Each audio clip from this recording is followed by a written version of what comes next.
The Greek word translated gospel in the Bible means good news. And the best good news in the Bible is the good news about God.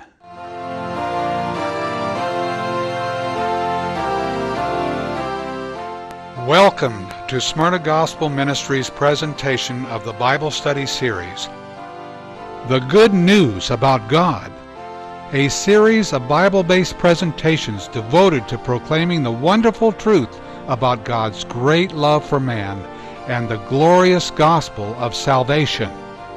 And now the host of our series, Pastor Alan Stump. Bonjour à tous, bienvenue à la 11e vidéo dans la série « La bonne nouvelle au sujet de Dieu ». Cette série a spécialement été conçue pour nous aider à savoir qui Dieu est et à mieux le connaître, afin d'être le genre de personne qu'il attend de nous et d'être trouvé là où il le souhaite. Dans cette série, nous avons deux versions différentes. Il y a une version non adventiste qui aborde les différents sujets en s'appuyant sur la Bible seule, et une version adventiste qui inclut des conseils et des pensées issus des écrits d'Ellen G. White, de documents historiques du mouvement adventiste, ainsi que des citations de manuscrits des pionniers adventistes. Cette vidéo-ci n'est produite que dans une version adventiste. Elle est prévue pour s'intéresser exclusivement aux enseignements d'Ellen G. White, une servante de Dieu très particulière. Mais qui était Ellen White? En tant qu'adventistes, nous sommes probablement tous familiers, un minimum, avec la vie d'Ellen Good White. Plus nous sommes âgés, plus nous avons été exposés à ses témoignages et à ses instructions, ainsi qu'à sa fragilité et à ses luttes. De même, plus nous sommes jeunes, plus l'étude de sa vie et de ses œuvres nous sera bénéfique. En tant qu'adventistes, nous devrions ressentir notre responsabilité quant à l'inspiration merveilleuse que Dieu a déversée sur elle, pour les conseils qu'elle donna sous l'inspiration de son esprit. Et, mes amis, si nous lisons et étudions ces témoignages, nous soumettant aux conseils que Dieu nous donne par eux, nos vies seront changées en quelque chose de merveilleux et d'extraordinaire. Par eux, nous serons mieux façonnés à l'image du Sauveur qu'elle aimait tant. Il est vrai que Dieu utilisa bien d'autres hommes et femmes aux vies d'une intégrité inébranlable afin d'aider son peuple à maintenir sa marche avec Christ. Ces ouvriers ont accompli leur devoir de diverses manières. Ils ont aidé leurs semblables à marcher dans le sentier de la justice. L'influence de tels hommes et femmes du passé continue à affecter nos vies, alors que leurs paroles, leurs voix et leurs actions nous inspirent et nous poussent à suivre le sentier droit et étroit.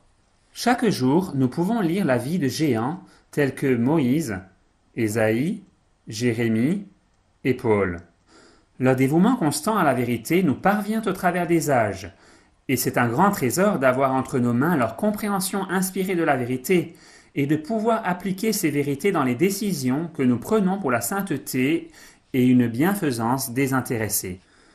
Des paroles aussi puissantes que « Écoute Israël, l'Éternel notre Dieu est le seul Éternel » Deutéronome 6, verset 4.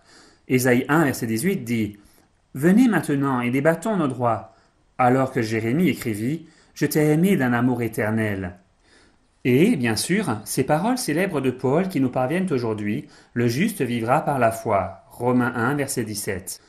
Ces versets puissants résonnent dans nos cœurs aujourd'hui de la même façon qu'ils ont dû résonner dans les cœurs de nos ancêtres spirituels. Cependant, étant donné la vaste mine de connaissances biographiques que nous avons d'Ellen White, nous avons l'opportunité de voir d'une manière plus profonde et plus claire comment la grâce de Dieu peut transformer une vie et la qualifier pour son service. Parmi les géants de Dieu, aucune autre vie que celle d'Ellen White ne nous a donné l'occasion de suivre d'aussi près la vie quotidienne d'un véritable serviteur de Dieu. À l'âge de 14 ans, elle fut baptisée dans l'église méthodiste et à 18 ans, elle épousa James Springer White. Peu après leur mariage, ils lurent le tract de Joseph Bates intitulé « Le sabbat du 7e jour, un signe perpétuel » et ils devinrent des observateurs du sabbat. Eh bien, Sir White écrivit 40 livres dans sa vie et avec les compilations, il y a plus de 100 titres disponibles. Elle écrivit plus de 5000 articles pour les périodiques de l'Église et plus de 50 000 pages de manuscrits auxquels nous avons aujourd'hui partiellement accès. Elle est la femme écrivain la plus traduite de toute l'histoire de la littérature et l'auteur américain le plus traduit. Vers Jésus, par exemple, a été imprimé dans plus de 140 langues. Elle eut près de 2000 visions et rêves durant sa vie, expérimentant sa première vision à l'âge de 17 ans. De quel autre serviteur de Dieu cela peut-il être dit? Le contenu de ses écrits, de ses rêves et de ses visions est cependant bien plus important. Elle eut des conseils qui pourvurent à la croissance sûre et régulière du mouvement adventiste. Ses enseignements étaient si variés et équilibrés qu'elle fut utilisée par Dieu afin de préparer un peuple au retour de Jésus, physiquement, mentalement, émotionnellement, socialement et avant tout, spirituellement. Eh bien, certains la connaissent depuis si longtemps qu'on peut très bien finir par la considérer comme un acquis. Son message sur la santé est souvent mis en arrière-plan. Les grands événements des derniers jours lui furent présentés et elle les partagea fidèlement avec nous. Mais hélas, peu les prirent réellement à cœur. Avec les progrès de la mondanité, certains adventistes ont été détournés de leur pèlerinage sur le chemin droit et étroit, vers un voyage sur la route large et plaisante, dans une vie inconnue de notre chère messagère de Dieu. De la connaissance du vrai Dieu, l'importance de la prière, le don du salut, notre grand prêtre dans le sanctuaire céleste, la nécessité d'une soumission vitale et complète à Dieu, aux vêtements saints et modestes, la responsabilité chrétienne de progrès mental, la relation exaltée et sacrée du mariage, la nécessité de contrôler les émotions par la volonté et la mission élevée et sainte du rôle de parent, tous ces sujets sont aujourd'hui atténués. Ils sont atténués dus à la philosophie mondaine qui les a tous infiltrés, mais, mes amis, cela ne doit pas continuer ainsi. C'est pour fortifier notre compréhension du don de prophétie et pour encourager notre foi dans les précieuses promesses que Dieu nous a données par les Écritures et par le ministère d'Ellen White que nous partageons cet arrière-plan d'information. C'est l'espoir et la prière de chacun d'entre nous ici à Smyrna Gospel Ministries que la grande bénédiction que nous avons reçue et continuons à recevoir de ces paroles brûlera avec la même vitalité dans vos cœurs et vos pensées. James et Ellen White consacrèrent leur vie à l'établissement et à la consolidation du mouvement adventiste. La neige ne les arrêta pas, les rivières en crue ne les dissuadèrent pas, la pluie et la neige fondue étaient acceptées comme leurs compagnons de voyage. Ils voyagèrent à pied, en train, à cheval et buggy et même en wagon couvert pour atteindre leur destination. Bien que souvent fatigués et parfois malades, ils continuèrent à aller de l'avant, sachant que Dieu était une source continuelle de force en temps de besoin. Ils furent nombreux à être présents alors qu'Ellen White était en vision et à voir comment Pasteur White prenait soin d'elle lorsqu'elle en sortait. Elle était parfois trop impressionnée par ce qu'elle avait vu pour l'exprimer à ceux qui étaient présents. Et Pasteur White l'emmenait tendrement vers un lieu de repos. Elle se leva souvent de bon matin pour écrire ce qui lui avait été confié pendant la nuit, et elle ne se lassa jamais de parler de l'amour de Dieu pour l'humanité, et encouragea toujours hommes et femmes à renoncer au moins et à le suivre. Bien-aimés, nous vivons une époque sans précédent, une époque qui nous invite à la dévotion la plus décidée à Dieu et à sa cause, époque demandant à chacun de nous de placer nos 2 pieds sur le rocher de notre salut et de nous détourner des attraits du monde. Frères et sœurs, nous avons une bonne raison de nous réjouir. Tout le nécessaire pour que Dieu puisse reproduire en nous son excellent caractère par le Saint-Esprit est à notre portée.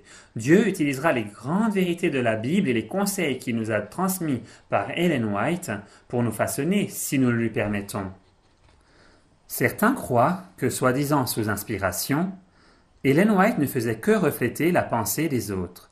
Ses détracteurs citent en exemple ses vues sur la réforme sanitaire. Nous répondons qu'elle resta cohérente avec ses messages au fil des années, indépendamment des changements que la culture apporta autour d'elle. Il y en a qui expriment des soucis, comme quoi sa blessure à la tête à l'âge de 9 ans fut à l'origine des crises tout au long de sa vie et que ce dommage au cerveau provoqua ses visions et ses rêves.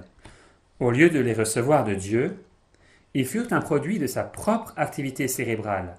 Nous répondons à cela que son activité cérébrale n'a produit aucune imagination coupable durant les plus de 70 années qui suivirent sa blessure, ce que nous attendrions de toute personne hors du contrôle de l'Esprit Saint. À tous ceux qui croient qu'elle a copié ses pensées d'autres sources, ce qui enlève toute crédibilité à ses écrits comme étant inspirés de Dieu, nous rappelons la présentation de Willie White à Tacoma Hall où les adventistes du 7e jour organisaient des rencontres d'église. Le 17 décembre 1905, Willie White affirma: « Je lisais l'histoire du protestantisme par Willie, qui parlait de l'expérience des armées romaines s'avançant contre les Hongrois, et comment un groupe important de persécuteurs virent un petit groupe de protestants, s'effrayèrent et s'enfuirent en hâte. Alors que je le lus à ma mère, elle m'interrompit et me dit bien des choses inscrites des pages avant, ainsi que de nombreuses informations totalement étrangères au livre. Elle me dit: « Je n'ai jamais lu à ce sujet, mais cette scène m'a été présentée de nombreuses fois. J'ai vu les armées papales, et Dieu leur montrait parfois de grandes armées, avant même que les protestants les aient aperçues, ce qui les faisait fuir. » Je dis: « Pourquoi ne les as-tu pas mis dans ton livre ?» Elle dit: « Je ne savais pas où le mettre. » Il est vrai qu'il y a des passages dans ses écrits qui correspondent à des passages d'autres auteurs, mais ces passages furent choisis par Ellen White parce qu'ils reflétaient fidèlement ce qui lui avait été présenté, et que les pensées qu'ils contenaient nous invitent à un meilleur idéal d'expérience chrétienne et à marcher plus près de notre Sauveur. Et à ceux qui soulèvent des objections comme quoi les éditeurs ont altéré son œuvre, nous reconnaissons que, jusqu'à un certain point, cela a eu lieu. Mais nous avons le poids de l'évidence qu'elle nous conseilla de consulter chaque fois qu'il semble y avoir une contradiction dans ces affirmations. Nous allons, cependant, montrer que même dans de telles contradictions apparentes, nous pouvons discerner la vérité dans ces affirmations et comprendre exactement ce qu'elles voulaient dire. En tant qu'adventistes du 7e jour, nous croyons que la Bible est le fondement de tous nos enseignements et que la Bible est l'autorité première. En fait, Ellen White, dans son livre le plus important qu'elle ait jamais écrit, La Grande Controverse, affirme à la page 595 : « Dieu aura un peuple sur la terre pour maintenir la Bible et la Bible seule, comme la norme de toute doctrine et la base de toute réforme. » Cette vidéo est consacrée à explorer clairement et succinctement la compréhension d'Ellen White au sujet de la divinité. Alors, que croyait cette chère servante de Dieu à son sujet ? Elle grandit dans l'église méthodiste trinitaire, mais elle vécut dans un mouvement distinctement non trinitaire et servit en son sein pendant plus de 7 décennies. Bien des discussions sont alimentées par certaines de ses affirmations. D'une part, elle écrivit : « Dieu a tant aimé le monde qu'il a donné son seul Fils engendré, pas un Fils par création, comme les anges, ni un Fils par adoption, comme le pécheur pardonné, mais un Fils engendré à l'image même de la personne du Père. » The Science of the Times, 30 mai 1895. Et d'autre part, à la page 526 de Jésus-Christ, se trouve l'affirmation célèbre et si souvent citée : « En Christ réside la vie, une vie originelle, non empruntée, non dérivée. » Comment expliquons-nous cela ? Contrairement à certaines personnes, nous refusons de la rejeter comme tenant un double langage. Car, comme nous allons le voir, mes amis, il y a trop de preuves pour le contraire. Certains croient que sa théologie a subi une évolution progressive.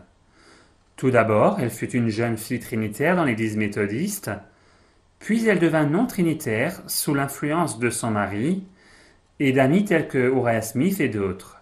Puis elle finit par rompre les chaînes de l'esclavage non trinitaire et devint une trinitaire, ou comme le diraient certains théologiens, elle devint athanasienne. Certains expliqueraient cette contradiction en disant que ses écrits ont été altérés, peut-être par des gens bien intentionnés.